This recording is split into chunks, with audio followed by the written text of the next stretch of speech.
अजित पवार ने अपनी पार्टी की दूसरी लिस्ट जारी कर दी है। दूसरी लिस्ट में बीजेपी के 2 पूर्व सांसदों को भी टिकट दिया गया है।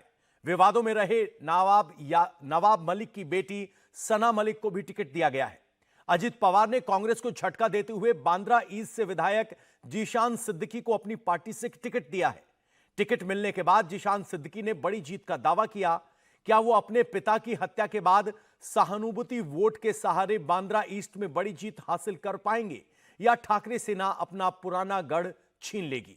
बांद्रा ईस्ट से पूरी रिपोर्ट देखिए। महाराष्ट्र के चुनाव में सबकी नजरें हॉट सीट बांद्रा ईस्ट पर लगी हुई है।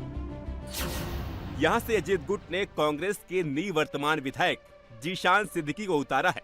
उनका मुकाबला आदित्य ठाकरे के कजिन वरुण सरदेसाई से होगा। टिकट मिलने से पहले जीशान सिद्दीकी ने कांग्रेस से इस्तीफा दिया और अजित गुट में शामिल हुए। अजित गुट ने उन्हें एबी फॉर्म भी दे दिया है। टिकट बंटवारे में बांद्रा ईस्ट सीट ठाकरे सेना के खाते में चली गई थी। उसके बाद जीशान के पास पार्टी बदलने के सिवा कोई चारा नहीं बचा था। बांद्रा ईस्ट शिवसेना का पुराना गढ़ है, जहां मुस्लिम वोटर भी बड़ी संख्या में है। इस सीट पर मुस्लिम वोटर 33.1%, ईसाई वोटर 1.9% और हिंदू वोटर करीब 65% है। जीशान सिद्दीकी के लिए बांद्रा ईस्ट की राह आसान नहीं है। 2019 में उन्होंने कांग्रेस के टिकट पर सिर्फ 5700 वोटों से जीत हासिल की थी। उन्हें 30% और शिवसेना को 25% वोट मिले थे। शिवसेना की बागी तृप्ति प्रकाश सावंत ने 20% वोट हासिल किए थे, जबकि 2015 के उपचुनाव में शिवसेना की तृप्ति प्रकाश सावंत ने कांग्रेस कैंडिडेट को 19,000 वोटों से मात दी थी।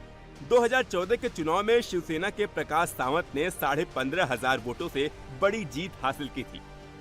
हालांकि जीशान सिद्दीकी का दावा है वो रिकॉर्ड तोड़ जीत हासिल करेंगे।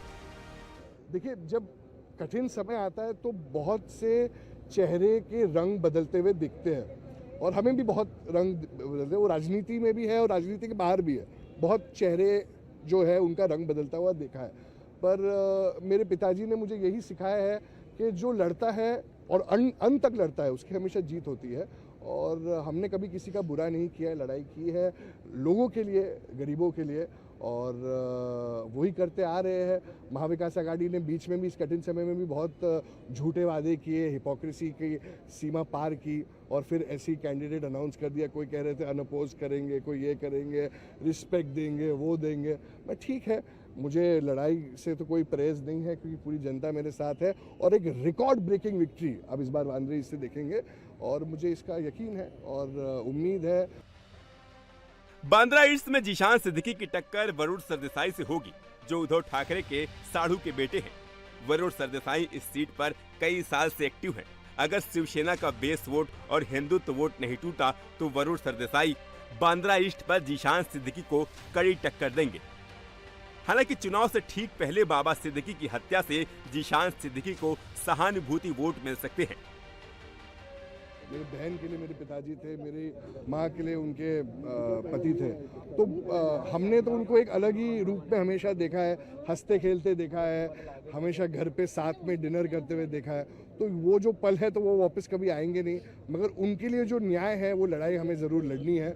और उन्होंने कभी भी किसी के लिए बुरा नहीं किया, गरीबों के लिए बहुत मेहनत की है, गरीबों के लिए लड़ाई लड़ी है। मैं उनका बेटा हूँ, मेरे रगों में उनका खून है, तो वो लड़ाई ज़रूर लड़ूंगा। और बांद्रा पूर्व से जैसे आपने देखा है, राष्ट्रवादी ने आज एबी फॉर्म भी दिया है, तो लड़ूंगा, जीतूंगा और उनका जो अधूरा सपना है वो ज़रूर पूरा करके रहूँगा।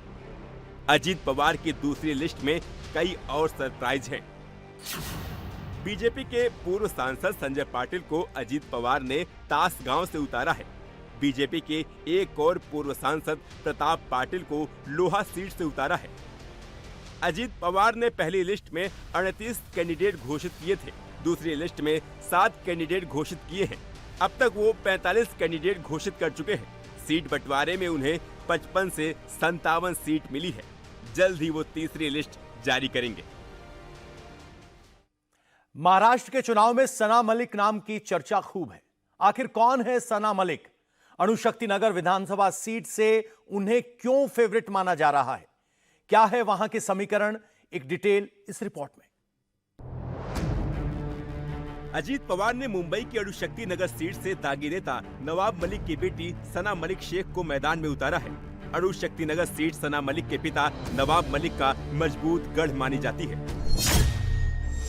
नवाब मलिक ने यहां से 2009 और 2019 में जीत दर्ज की थी, लेकिन 2014 में शिवसेना के तुकाराम काते ने उन्हें 1000 वोट से हराया था। मनी लॉन्ड्रिंग में नवाब मलिक के जेल जाने के बाद सना मलिक लगातार इस सीट पर एक्टिव रही हैं। वो अक्सर महिला समूहों के बीच सोशल वर्क करते हुए अपनी तस्वीरें जारी करती रही हैं। टिकट मिलने के बाद से ही सना मलिक को जीत का दावेदार माना जा रहा है।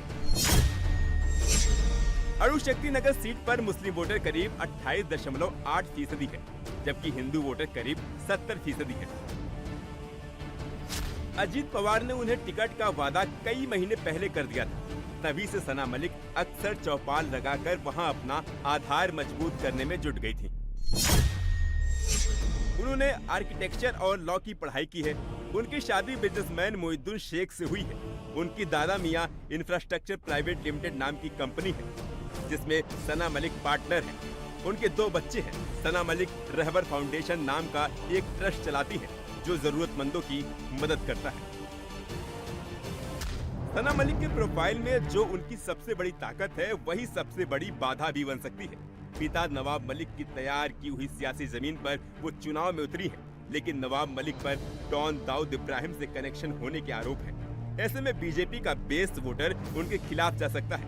बीजेपी ने सीट बंटवारे की बैठक में नवाब मलिक को टिकट दिए जाने का जमकर विरोध किया था, लेकिन अजीत पवार उन्हें मुंबई की मानखुर्द शिवाजी नगर सीट से टिकट देने का दबाव बना रहे हैं। मानखुर्द शिवाजी नगर सीट पुणे जिले में आती है। यहाँ मुस्लिम वोटर करीब 9% है और दलित वोटर 17% है। अगर बीजेपी के विरोध के बावजूद अजीत पवार यहाँ से नवाब मलिक को उतारते हैं, तो उनकी टक्कर समाजवादी पार्टी के प्रदेश अध्यक्ष अबू आजमी से होगी। अबू आजमी यहाँ से लगातार 3 बार विधानसभा का चुनाव जीत चुके हैं और चौथी बार मैदान में हैं।